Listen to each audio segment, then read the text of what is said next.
शांति। हम सभी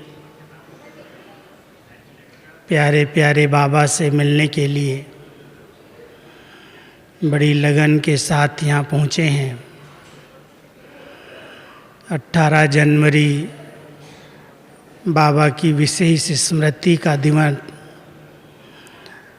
सभी बहुत स्नेह और श्रद्धा के साथ पूरे देश और विदेश में सभी बाबा के बच्चे तपस्या के रूप में, वरदानी दिवस के रूप में, विश्व शांति दिवस के रूप में मनाते हैं। आप सबको अव्यक्त पाठ के विषय में शायद क्लासेज में सुनाया गया होगा। हम सबकी बाबा ने अव्यक्त रूप से 48 वर्ष पालना की है। ये 48वां अव्यक्त दिवस हम सब मनाने जा रहे हैं। ड्रामानुसार मुझात्मा को करीब 44-45 वर्ष बाबा के एक एक महावाक्य को सुनने, टाइप करने और बाबा की पालना का अनुभव करने का बहुत सुंदर गोल्डन चांस मिला है।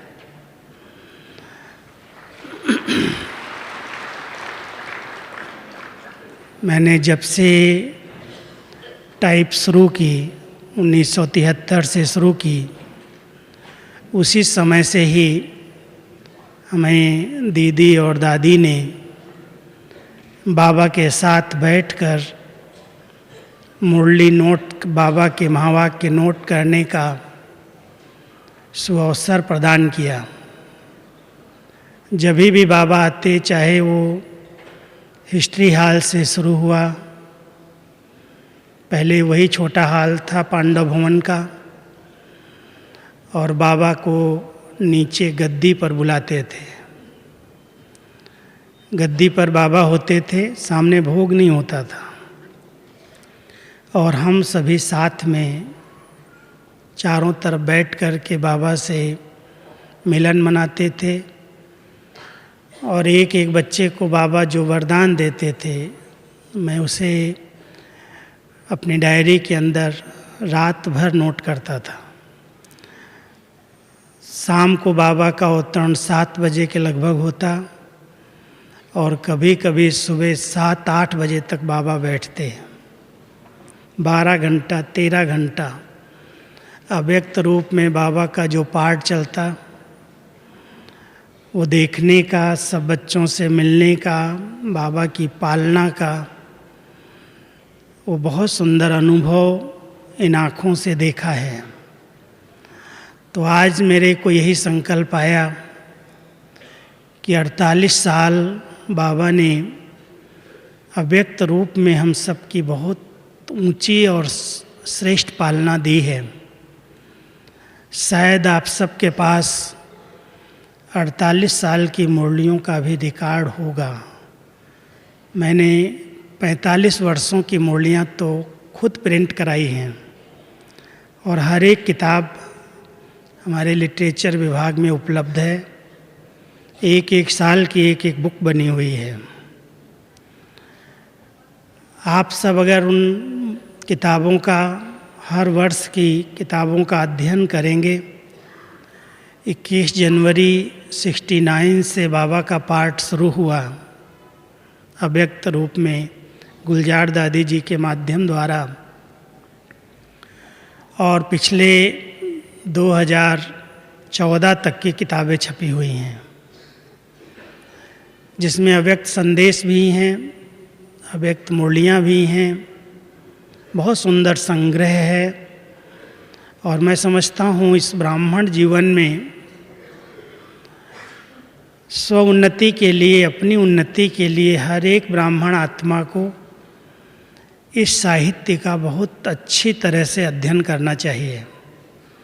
इन मुरलियों में बहुत ऊंचा खजाना है, और बाबा ने कोई भी ऐसी धारणा अव्यक्त रूप में जो हम सब के लिए आवश्यक है अव्यक्त स्थिति बनाने के लिए, अपने आप को संपन्न और संपूर्ण बनाने के लिए, उन सभी पहलुओं पर प्रकाश डाला है। हर टॉपिक पर आपको बाबा के महावाक्य मिलेंगे, जो भी हमारी धारणा की मुख्य टॉपिक्स हैं। कई बार बाबा ने सेवाओं पर भी विस्तार से समझाया है, इशारे किए हैं, लेकिन अधिकतर सेवाओं के साथ साथ हर ब्राह्मण आत्मा की स्थिति ऊंची से ऊंची बने, महान बने, उसके लिए बाबा ने बहुत सुंदर शिक्षाएं दी, बहुत अच्छी तरह से विधियां और युक्तियां बताई हैं। अगर उन युक्तियों पर हम थोड़ा सा भी गौर करते हैं तो ये हमारी जीवन बहुत सहज, सरल, योगी जीवन बन जाती है। और इस अव्यक्त पालना का सचमुच अगर रिजल्ट देखा जाए तो बाबा जो हम सबसे चाहते हैं वो हम सब के जीवन में आ जाए। यही बाबा का पालना का रिटर्न है। वैसे भी माँ बाप जब अपने बच्चों की पालना करते हैं तो उनका एक लक्ष्य रहता है कि ये बच्चे बहुत शक्तिशाली हों, समर्थ हों और इतना योग्य बन जाएं जो कभी भी किसी के आगे इनको हाथ न फैलाना पड़े, हर बात में सशक्त, समर्थ हों, शरीर से भी स्वस्थ हों, बौद्धिक रीति से भी समर्थ हों और साथ साथ आर्थिक रीति से भी किसी पर डिपेंड न करें। माँ बाप अपने बच्चों को इस तरह से पालना देते हैं। इसी तरह से अव्यक्त रूप में बाबा ने हम सबको हर शक्ति से, हर गुण से, हर ज्ञान की गहराई से अवगत कराया, अंडरलाइन कराया, वायदे कराए, प्रतिज्ञाएं कराई और उन पर चलने के लिए शक्ति दी। यहाँ तक भी बीच बीच में बाबा ने योग की ड्रिल कराई है, हर स्टेज का अनुभव कराया है और अव्यक्त वतन में होते हुए भी देश और विदेश के सभी बच्चे एक अनुभव करते हैं कि बाबा अभी भी हमारे साथ है। भले साकार में नहीं है लेकिन अव्यक्त रूप में हम बच्चों के साथ साथ है, हमारी पालना कर रहे हैं, हमें सकाश दे रहे हैं, हमें गाइड कर रहे हैं। परसों की मुरली हम सब ने सुनी थी कि बच्चे साकार में जो स्पीड नहीं थी सेवा की, अव्यक्त होते ही बाबा की स्पीड बढ़ गई। डबल लाइट स्थिति में आते ही कोई दूर दूर स्थान तक रोशनी भेजनी होती है तो उसको ऊंचे स्थान पर रहना होता है। तो बाबा ऊंचे स्थान पर बैठ करके पूरे ग्लोब को जो लाइट दे रहे हैं, सकाश दे रहे हैं, ये बाबा की अव्यक्त पालना है।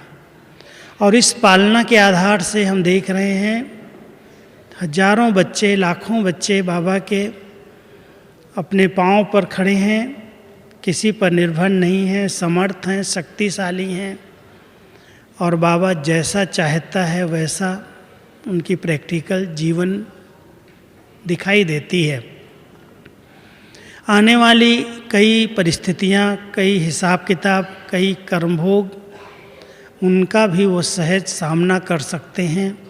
इतने उनके पास समर्थी है, शक्ति है, क्योंकि बाबा ने एक एक बच्चे को ऐसे ज्ञान के गहरे और गुहे राज सुनाए हैं, ऐसी ऊंची युक्तियाँ बताई हैं जिनसे किसी भी परिस्थिति रूपी पेपर को बहुत सहज रीति से पार किया जा सकता है। तो बाबा की इस पालना का हम क्या रिटर्न दे सकते हैं? रिटर्न यही है, बाबा कई बार बहुत प्यार से कहते हैं, बच्चे सिर्फ अपने आप को टर्न कर लो। जो भी आपकी कमी है, कमजोरी हैं, संस्कार हैं, स्वभाव हैं, जो मध्यकाल की देन है, देह अभिमान जनित हैं, देह अभिमान के कारण माया की प्रवेशता होने के कारण जो कमी कमजोरी आई है, जो कड़े संस्कार बन गए हैं, उन कड़े संस्कारों को समाप्त करके जैसा बाबा है प्योर प्योर, ऐसे आप बच्चे भी बन जाओ। बाबा अपने समान बनाने के लिए इतनी मेहनत कर रहे हैं, इतने समय से हम सबकी पालना कर रहे हैं कि मेरे बच्चे मेरे समान अव्यक्त बनकर अव्यक्त वतन की सैर करें। सिर्फ शरीर से अव्यक्त होकर के वतन में ना आए, लेकिन इस साकार शरीर में रहते हुए भी अव्यक्त वतन का अनुभव करें। उसके लिए बाबा हम सब के ऊपर इतनी मेहनत कर रहे हैं, इतनी पढ़ाई और पालना दे रहे हैं। मैं समझता हूँ 2-3 वर्षों से जो बाबा की शिक्षाएं थीं वो समेट करके बहुत प्यार और स्नेह की पालना रह गई है। और वर्तमान समय बाबा भी दृष्टि से शक्ति भर रहे हैं, सकाश देने की सेवा कर रहे हैं।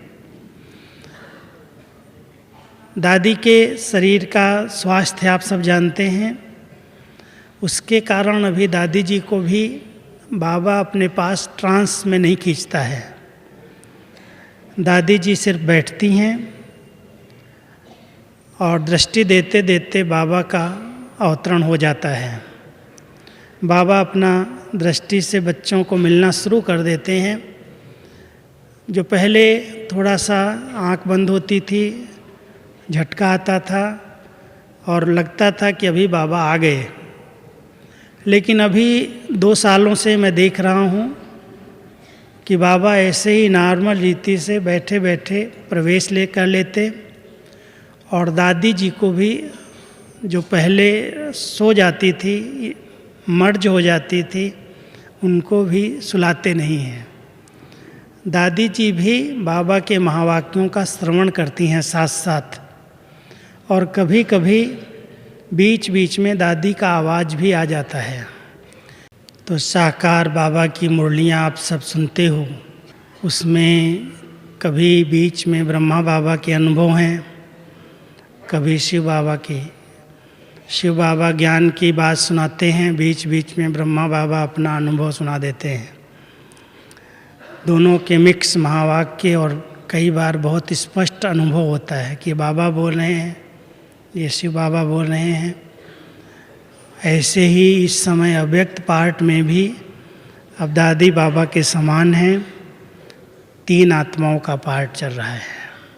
इसको समझना। कई ब्राह्मण आत्माएं मूंझ जाती हैं कि पता नहीं बाबा बोल रहा है या दादी बोल रही है, क्योंकि आवाज़ भी परिवर्तन नहीं होती। लेकिन बाबा की प्रवेशता होती है, पता चलता है। बच्चों को बहुत प्यार से स्नेह से बाबा प्यार देते, दृष्टि देते, सकाश देते। कुछ महावाक्य बाबा बोलते हैं और कभी कभी दादी के शब्द भी आते हैं बीच बीच में, क्योंकि मैं टाइप करता हूँ तो लगता है कि ये दादी खुद बोल गई। और आप सब मुरली से भी कैच करते होंगे। इसलिए मूंझना नहीं है, संशय बुद्धि नहीं बनना, ये क्या हो गया। ये बाबा का बहुत गुप्त पार्ट है और उसको समझना, निश्चय बुद्धि हो करके अपनी बुद्धि को अचल अडोल रखना, ये भी बाबा की पालना का रिटर्न है। इतनी पालना दी है, इतना सिखाया है, इतना सजाया है, इतने ज्ञान रतन दिए हैं। अभी अंतिम समय में जो भी बाबा का पाठ चल रहा है, ये नए बच्चों की पालना और स्नेह और सकाश देने का पार्ट है। इसलिए बाबा क्यों नहीं कोई ऐसी शिक्षाएं दे रहा है, क्यों ऐसी बात हो रही है, इन बातों में उलझना नहीं। बहुत कुछ बाबा ने पढ़ाया है और अब उस पढ़ाई का बाबा रिटर्न चाहता है। वो रिटर्न ये है कि जैसा बाबा चाहता है ऐसी हमारी स्थिति बन जाए। सबसे पहले बाबा एक एक बच्चे को जब भी देखते हैं, साकार में भी देखा, अव्यक्त रूप में भी, बाबा अपने बच्चों को राजा बच्चा देखना चाहते, स्वराज्य अधिकारी। कर्म इंद्रिय जीत, ये रिटर्न बाबा का है। बाबा ने इतना हम सबको पहला लेसन पढ़ाया है। आत्मा का लेसन हम सब ने साकार मुरलियों में ही पढ़ा है और अभी तक भी बाबा यही पढ़ा रहे हैं। बच्चे देही अभिमानी, आत्म अभिमानी बनने की प्रैक्टिस करो, और ये प्रैक्टिस जितनी होती जाएगी उतना इन कर्मेंद्रियों पर शासन हो जाएगा। आत्मा स्वराज्य अधिकारी बनती जाएगी। जिसका स्व पर राज्य है उसको कभी भी कोई कर्म इंद्रिय धोखा नहीं दे सकती। तो बाबा की पालना का ये रिटर्न हम सबको देना है कि हम सब स्व के राजा बने, अपने आप पर राज्य करना सीख जाएं। कभी भी ये न कहें कि मैं चाहता नहीं था, मेरे मुख से ऐसा हो गया, निकल गया, मैं करना नहीं चाहता था लेकिन मैंने कर लिया। ये वशीभूत परवश स्थिति बाबा को पसंद नहीं आती। इसलिए हम सब बाबा की पसंद जो कोई बातें हैं उन पर अंडरलाइन करें। मैं आज आपको 7-8 बातें बताता हूँ जो बाबा को बहुत पसंद आती हैं, और उन्हीं बातों पर अगर हम अंडरलाइन करके अपनी जीवन उसी तरह से ढाल लेंगे तो यही बाबा की पालना का मैं समझता हूँ रिटर्न है। वैसा हम बन जाएंगे। तो सबसे पहले स्वराज्य अधिकारी की स्थिति कहाँ तक हमारी बनी है। एक एक कर्मेंद्री पर मुझ आत्मा का कितना शासन है। इन आँखों पर पहले तो अपने मन पर कितना कंट्रोल है। क्या हम इस मन को 1 सेकंड में ब्रेक दे सकते हैं, रोक सकते हैं? जो संकल्प मेरे काम के नहीं हैं, जिन संकल्पों से मेरा कोई लेना देना नहीं है, ऐसे संकल्प जो व्यर्थ हैं, साधारण हैं, नेगेटिव हैं, उन पर ब्रेक कहाँ तक लग सकती है। 1 सेकंड में बाबा जैसे बच्चों को कहते हैं, बच्चे सेकंड में मेरे पास वतन में आ जाओ। कौन जाएगा वतन में? आत्मा निकल के तो नहीं जाएगी शरीर से, वो तो शरीर के अंदर ही है। लेकिन ये जो इसकी सबसे बड़ी शक्ति है, जिसको अंतर मन वाहन कहते हैं, अंतःवाहक शरीर कहते हैं, इस मन की शक्ति से, संकल्प की शक्ति से हम इस साकार वतन से अव्यक्त वतन, मूल वतन का सैर कर सकते हैं। लेकिन उसके लिए बहुत कंट्रोलिंग पावर चाहिए, बहुत समय का अभ्यास चाहिए। और लास्ट मुरली में भी बाबा ने पहली 31 दिसंबर की मुरली में अंडरलाइन कराया है कि बच्चे इस प्रैक्टिस को बढ़ाओ, जितना इसको कर सकते हो। संकल्पों को ब्रेक देने का, रोकने का, इधर उधर के सब संकल्प शांत हो जाएं और बस जिधर जाना है उधर ही संकल्प चलें। ऐसी एकाग्रता का अभ्यास करो। तो जो बच्चे इस एकाग्रता का अभ्यास कर रहे हैं, जिन्होंने अपने मन और बुद्धि पर, अपने संस्कारों पर, अपनी दृष्टि पर, अपने बोल पर, अपने कर्म पर नियंत्रण प्राप्त कर लिया और कर रहे हैं, वो बाबा के पालना का रिटर्न है। और वो रिटर्न दे करके बाबा को बहुत पसंद आते हैं कि ऐसे बच्चे जो बाबा कहता है वो करके दिखाते हैं। दूसरी बाबा की आस है कि मेरे बच्चे बेगमपुर के बादशाह बने, बेफिक्र बादशाह। जैसे ब्रह्मा बाबा की जीवन सदा निश्चिंत रहे, सदा वो आराम की सैया पर रहे। लास्ट मुरली में भी ये अंडरलाइन कराई है कि बच्चे अति इंद्रिय सुखमय जीवन का अनुभव करो। हर एक कल का दिन अव्यक्त दिवस मनाने के लिए आप आए हैं। भागा दौड़ी नहीं करना। चांस मिलता है, जहाँ बैठने का चांस मिलता है बैठ करके बाबा के कमरे में जाओ, कुटिया में जाओ, झोपड़ी में जाओ। यहाँ भी 4 धाम हैं। प्रकाश स्तंभ पर जाओ, तपस्या धाम में, इधर बाबा का कमरा। बहुत साइलेंस में, बहुत अव्यक्त वतन का सैर करते हुए 1 सेकंड में अपने बाबा के पास वतन में पहुंच जाओ। साकार में अव्यक्त का मिलन का रस तो हम सब ने बहुत समय लिया। अभी बाबा चाहते हैं बच्चे मेरे अव्यक्त स्थिति द्वारा अव्यक्त मिलन का अनुभव करें।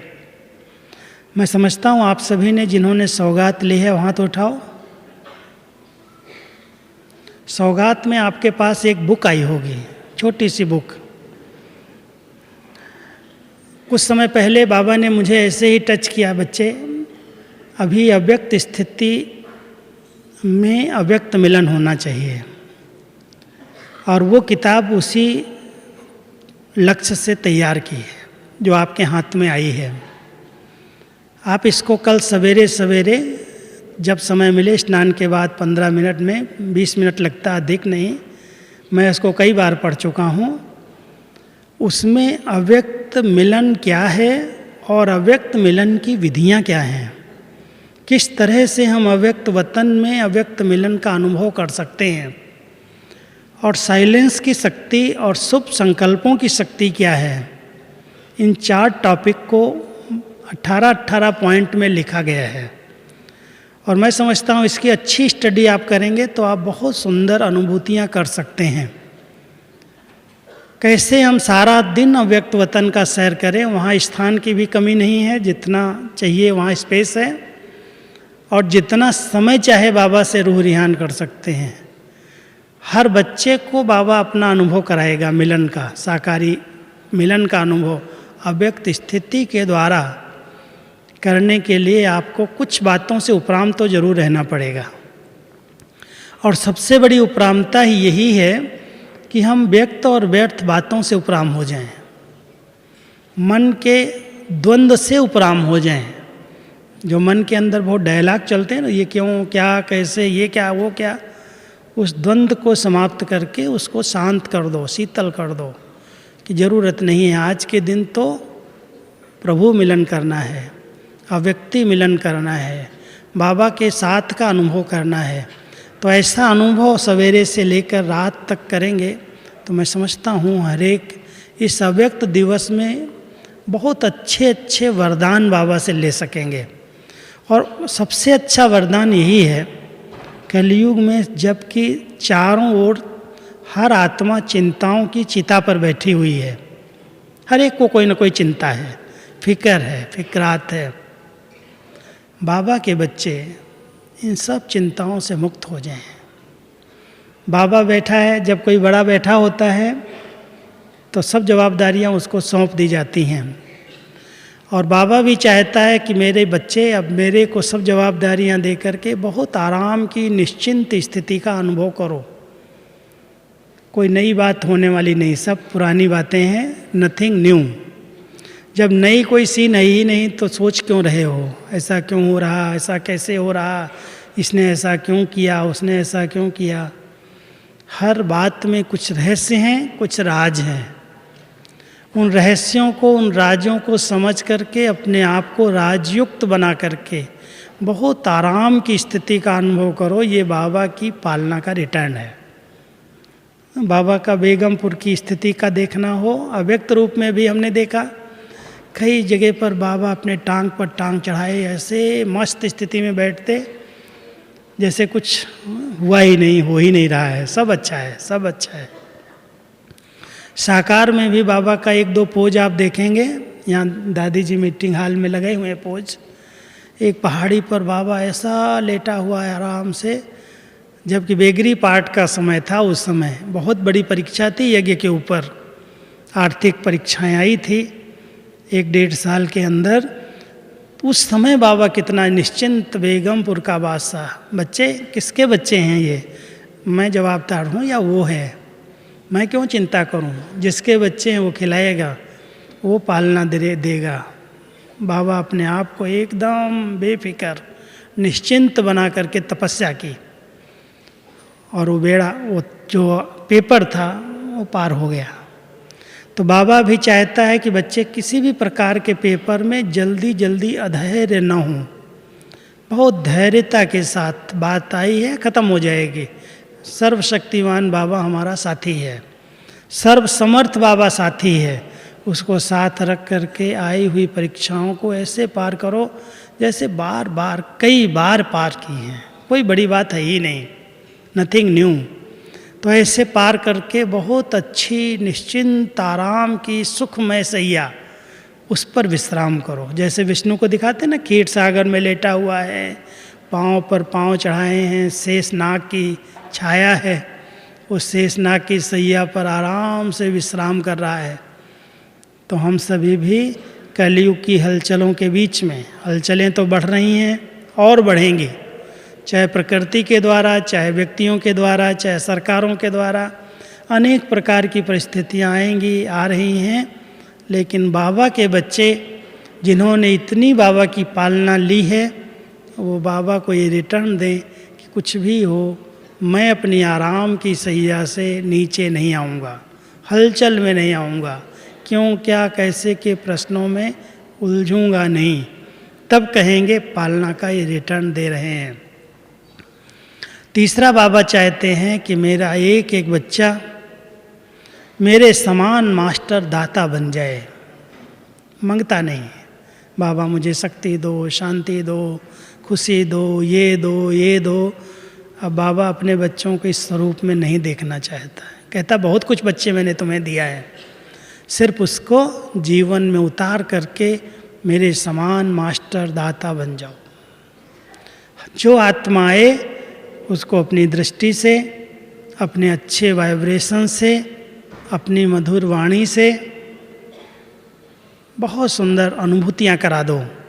जो कुछ बाबा ने मुझे दिया है, सुख दिया, शांति दी, प्यार दिया, पवित्रता दी, जो शक्तियाँ मुझे दी हैं, मेरी दृष्टि से, मेरे वाइब्रेशन से, मेरे बोल से, उन सब को प्राप्त हो जाए। जो कुछ बाबा ने दिया है, हम सब को अथाह दिया है, सब खजाने भरपूर किए हैं। हमको बाबा मास्टर दाता के रूप में देखना चाहता है, मांगता नहीं। लेकिन दाता वही बन सकेगा जो भरपूर होगा, संपन्न होगा, जिसने खुद अनुभव किए हैं सब कुछ। तो हम सब अनुभवी मूर्त बन करके बाबा की पालना का ये रिटर्न करें कि हम सब को देने वाले बन जाएं। जो हमारे सामने आए या दूर बैठी हुई आत्माएं जो बहुत दुखी हैं, अशांत हैं, परेशान हैं, भगवान को पुकार रही हैं, अपने इष्ट देवों को पुकार रही हैं, क्या कुछ समय इष्ट देव बन करके अपने भक्तों को, उनकी कामनाओं को पूर्ण कर सकते हैं?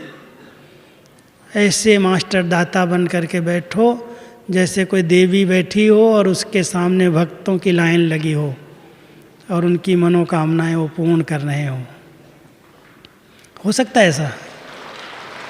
ताली नहीं बजाओ, अनुभव करो। ताली बजाने से तो उड़ जाएगा हवा में। अनुभव करना कि बाबा ने इतना दिया है, इतना दिया है। देने वाला दाता देवता कहलाता है, मांगने वाला देवता नहीं कहला सकता।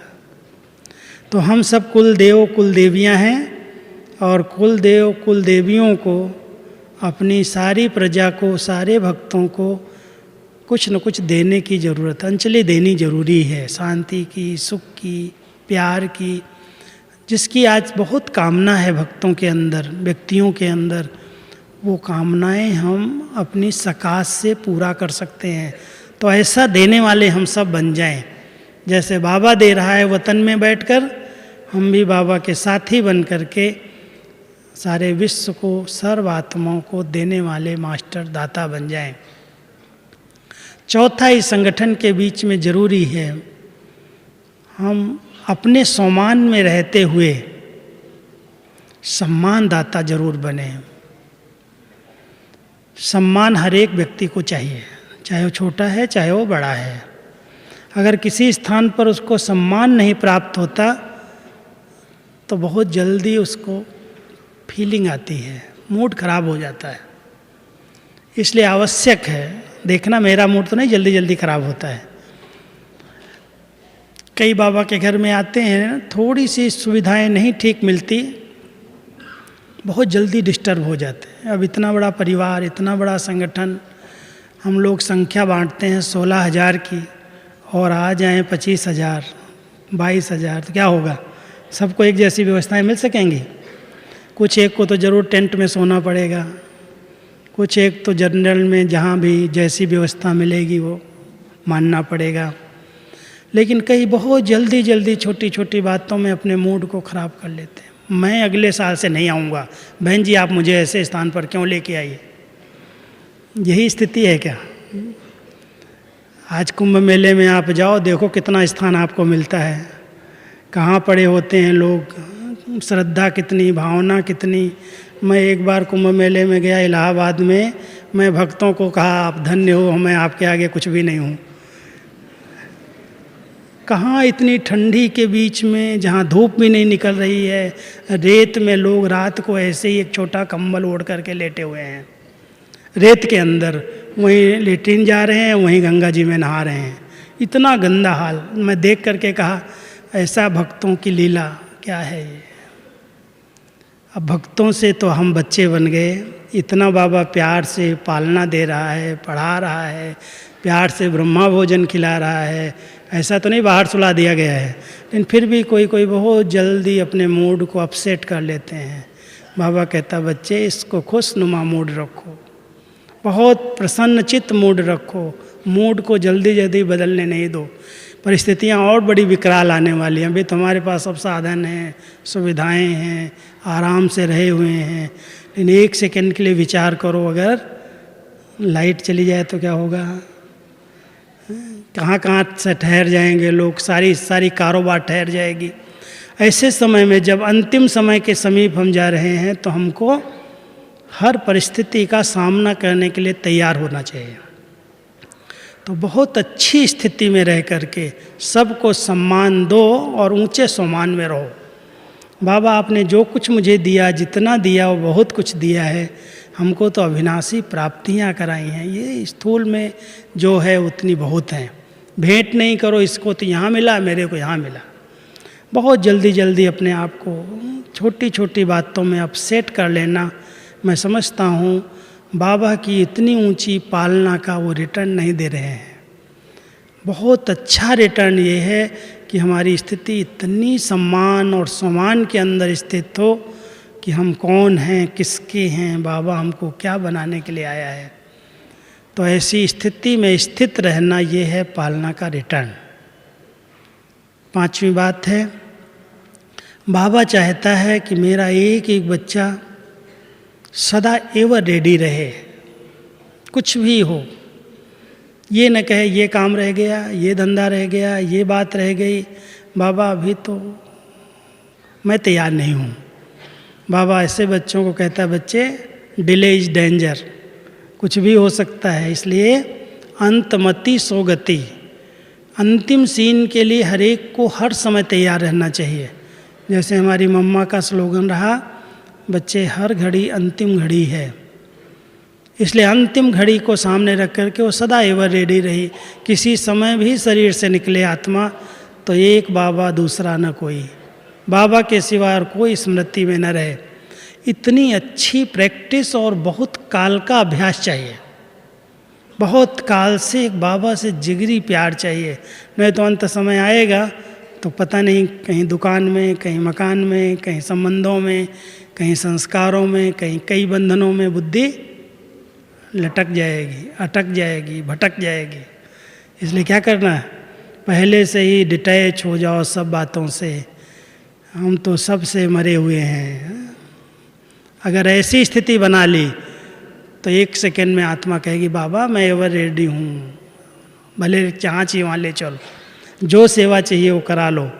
ब्रह्मा बाबा, दादियाँ हमारी ऐसी उपराम, ऐसी न्यारी प्यारी, सबकी प्यारी हैं। सब क्या कहते हैं, मेरी दादी, मेरा बाबा। अब बाबा भी बच्चों से कहता है अरे बच्चे अभी ये अनुभव नहीं कराओगे क्या, सबको अनुभव कराओ, सब मेरे हैं, कोई अलग नहीं है।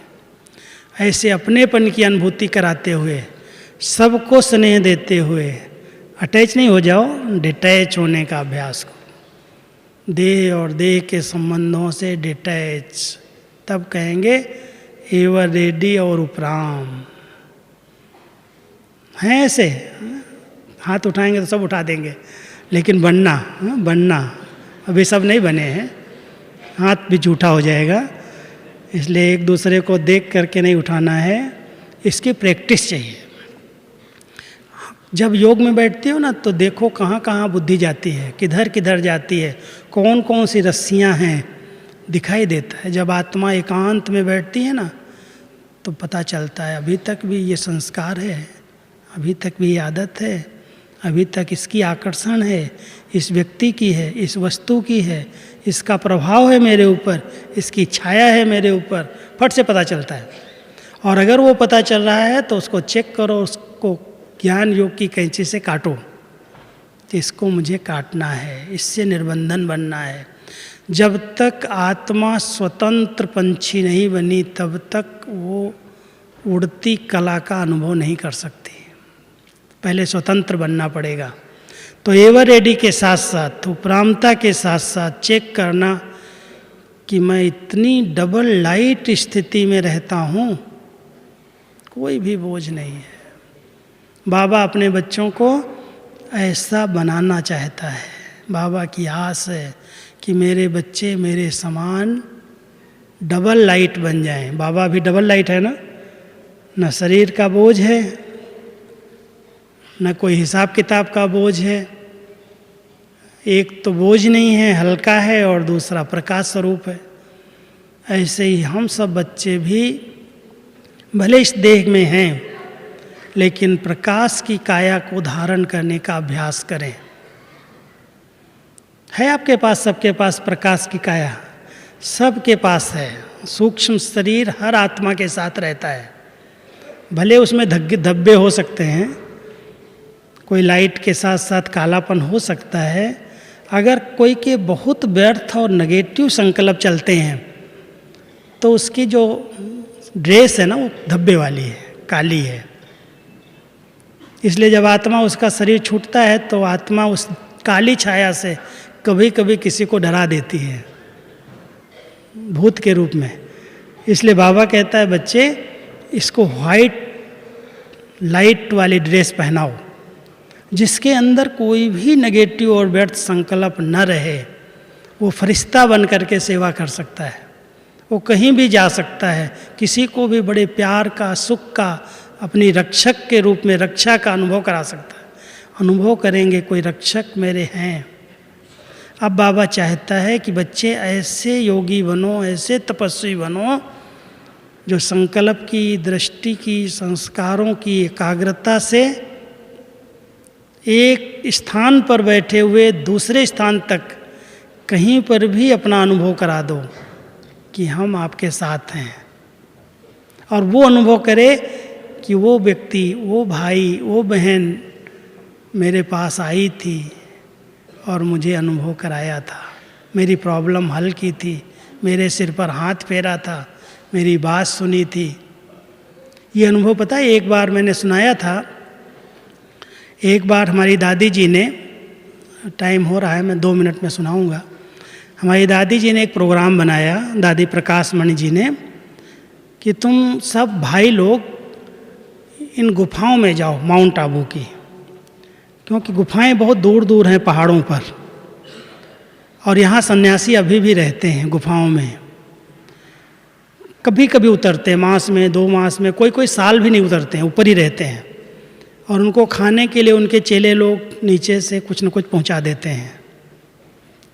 तो दादी ने कहा इन सब संतों को, इन महात्माओं को, जो भी तपस्या कर रहे हैं, गुफाओं में रहते हैं, कई अभी खाली हो गई, अभी कई भी हैं, तो आप लोग जा करके इनको निमंत्रण दो और बोलो दादी जी ने आपको ब्रह्मा भोजन के लिए बुलाया है, निमंत्रण दे के आओ। लेकिन एक विधि अपनाना, ऐसे लोग ये आएंगे नहीं। तुम पहले सूक्ष्म शरीर से उनके पास पहुंचना। सवेरे सवेरे अमृत वेले जब योग करो तो उनको इमर्ज करना कि मैं उस गुफा में गया हूँ, वो महात्मा जी बैठे हैं, मैंने उनको निमंत्रण दिया और उन्होंने स्वीकार किया और आ रहे हैं। वो संकल्प देना उनको। तो हम लोगों ने सवेरे सवेरे ऐसा योग किया। प्रैक्टिकल बताता हूँ। फिर हम 4 भाई, मैं खुद भी उसमें था, 4 भाई एक गुफा में पहुँचे। अलग अलग भेजा था, दादी ने ग्रुप बना दिए थे। तो जब हम एक गुफा में पहुँचे तो जाते ही वो हम लोगों को देख के बोलता है आप लोग तो सवेरे आए थे ना। तो मैंने कहा नहीं, हम नहीं आए थे, क्योंकि मुझे याद नहीं था कि मैं सूक्ष्म शरीर से यहाँ पहुँचा होगा। कहता नहीं नहीं, आप लोग आए थे, आपने दादी का निमंत्रण दिया था, मुझे तो याद आता है, मेरे को आपकी शक्ल भी याद आती है। हम कह रहे हैं हम नहीं आए और वो कह रहा है आप आए थे, क्योंकि हमको थोड़ी अनुभव था कि उसके पास हम गए होंगे, वो तो बाबा ले गया होगा, बाबा ने उसको अनुभव कराया होगा।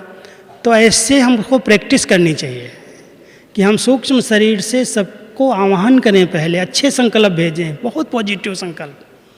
ऐसे नहीं सोचो कैसे आएंगे, वो तो आए ही नहीं, वो तो बिल्कुल नहीं मानते। एक जगह मैं गया, बहुत ऊंची गुफा में पहुंचा, बहुत ऊंची गुफा थी गुरु शिखर की उधर उस साइड में चोटी पर। उस गुफा का सन्यासी तो आता ही नहीं था नीचे, 6 महीने में भी 1 साल में। वो जाते ही कहता है मैंने सुना है कि ब्रह्मा कुमारियों में जाने से ना संतों को उल्टा लटका देते हैं। हमने कहा महात्मा जी ये कहाँ से आपने सुन लिया? कहते हैं नहीं, हमारे चेले कभी कभी सुना के जाते, इसलिए हम लोग आपके पास नहीं आएंगे। हमने कहा महात्मा जी सुनी सुनाई बातों में बहुत अंतर होता है, दादी जी ने आपको ब्रह्मा भोजन के लिए बुलाया है और आपको जरूर आना है। बहुत प्यार से उसको निमंत्रण दिया और सचमुच उतर के आ गया और आया तो दादी जी ने उसको इतना प्यार दिया, इतना स्नेह दिया, कंबल की सौगात सबको दिया, बहुत खातिरी की, इतने खुश हो गए। कहते हैं हमने सुना क्या था और संस्था करती क्या है, सुनाते लोग क्या क्या हैं। तो ऐसे हमने देखा है कि सब आत्माओं को अभी डबल लाइट स्वरूप से सेवा करके इनको समीप लाना है। जो दूर दूर है ना, हमसे नहीं मानते हैं, उल्टी सीधी बातें सुनी हुई हैं, बहुत दूरियां बढ़ा करके रहते हैं, उनको वाणी से आप ज्ञान नहीं दे सकते। उनके लिए आपको सूक्ष्म सकाश देनी पड़ेगी, उनको लिए बहुत शुभ भावनाएं भेजनी पड़ेंगी। और उन शुभ भावनाओं से जब वो लोग नरम हो जाएंगे, फिर आप उनको कहेंगे तो आ जाएंगे, वो पीछे पीछे आ जाएंगे। इसलिए बाबा अभी बच्चों को चाहता है कि मेरे बच्चे डबल लाइट स्टेज में रहें, बहुत हल्की स्थिति में रहें, कोई बोझ नहीं, कोई चिंतन नहीं। बाबा का कार्य हुआ पड़ा है, सेवा का भी बंधन नहीं लो। कल बाबा ने कहा ना, टेंशन का भी टेंशन नहीं लो, बहुत हल्के रहो। बाबा हमारा साथी, हमको साथ ले जाएगा, हमको सिर्फ उसके कदम पर कदम रखना है, बस कोई नया रास्ता नहीं लेना। तो बाबा की पालना का रिटर्न है, जो बाबा ने कदम रखे हम बच्चे भी कदम पर कदम रख करके बाबा की आशाओं को पूर्ण करें, समान और संपन्न बने। अब बाबा के साथ उड़ने का समय है, इसलिए बाबा कहता है सब प्रश्नों से पार, सदा प्रसन्न चित्त स्थिति में रहना। उस प्रकाश के शरीर से प्रकाश की दुनिया में ब्रह्मा बाबा के सामने शिव बाबा का आह्वान करो और अनुभव करो कि बाप दादा हमारे सामने हैं और बाप दादा की दृष्टि हमारे ऊपर आ रही है। ऐसा संकल्प लेकर के अभी से मन का और मुख का मौन कल के लिए, ऐसा न लगे 20-25 हज़ार लोगों की बारात आई है, लेकिन एकदम फरिश्तों की सभा है। ऐसे सफ़ेद सफ़ेद फरिश्ते, सब कल सफ़ेद ड्रेस में रहना, ठीक है, और सफ़ेद सफ़ेद फरिश्तों का वतन बना देना। ओम शांति।